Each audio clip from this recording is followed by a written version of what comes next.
अगर आप रात को हाईवे पर ट्रैवल करते हैं तो शायद आपको पता होगा कि कुछ रास्ते ऐसे होते हैं जहां लोग दिन में भी जाना पसंद नहीं करते। आज की कहानी एक ट्रक ड्राइवर रमेश की है, जो एक रात सिलीगुड़ी से असम की तरफ माल लेकर जा रहा था। उस रात जो हुआ, उसके बाद रमेश ने कभी रात में ट्रक चलना बंद कर दिया। क्यों? ये आपको इस कहानी के एंड में पता चलेगा। रमेश पिछले 12 साल से ट्रक ड्राइवर था। यूज रात के सफर की आदत थी। उस दिन भी उसका ट्रक चाय के कार्टन्स लेकर सिलीगुड़ी से असम जा रहा था। रात के करीब 1:30 बजे का टाइम था। हाईवे बिल्कुल सुनसान था। सिर्फ ट्रक की इंजन की आवाज और हवा की सरसराहट सुनाई दे रही थी।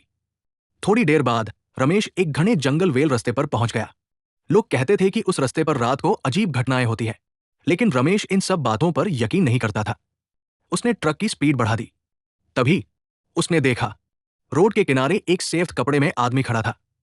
रात के 2 बजे जंगल के बीच कोई आदमी खड़ा हो, यह बात थोड़ी अजीब थी। रमेश ने ट्रक धीरे किया। वो आदमी हाथ दिखाकर लिफ्ट मांग रहा था।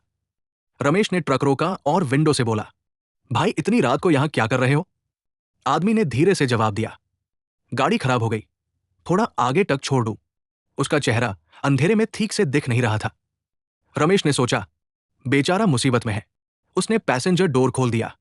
वो आदमी छुप छाप ट्रक में बैठ गया। लेकिन अजीब बात यह थी, उसके कपड़े बिल्कुल गीले थे, जैसे वो अभी किसी नदी से निकला हो। ट्रक चलने लगा। 5 मिनट तक दोनों में कोई बात नहीं हुई। फिर रमेश ने पूछा, भाई कहाँ जाना है? वो आदमी धीरे से बोला, बस आगे, पुल तक। उसकी आवाज बहुत ठंडी और अजीब थी।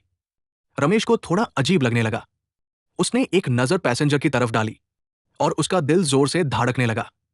वो आदमी सीधा सामने देख रहा था, लेकिन उसकी आंखें बिल्कुल सेफ थी, जैसे आंखों में प्यूपल ही ना हो। रमेश ने तुरंत नजर हटा ली। उसने ट्रक की स्पीड बढ़ा दी। तभी ट्रक के रियर व्यू मिरर में उसने देखा, पीछे कोई और खड़ा है, सफेद कपड़े में। रमेश ने तुरंत पीछे देखा, लेकिन ट्रक के अंदर कोई नहीं था। उसका हाथ स्टीयरिंग पर कांपने लगा। तभी पैसेंजर ने धीरे से कहा, पीछे मत देखो। रमेश का गला सूख गया। उसने डर के साथ पूछा, तुम हो कौन? पैसेंजर धीरे धीरे उसकी तरफ मुड़ा। अब उसका चेहरा थोड़ा दिख रहा था, और रमेश ने जो देखा, उसकी चीख निकल गई। उस आदमी का आधा चेहरा जला हुआ था, जैसे किसी एक्सीडेंट में जल गया हो। वो धीरे से बोला, यही, इसी पुल पर मेरा एक्सीडेंट हुआ था।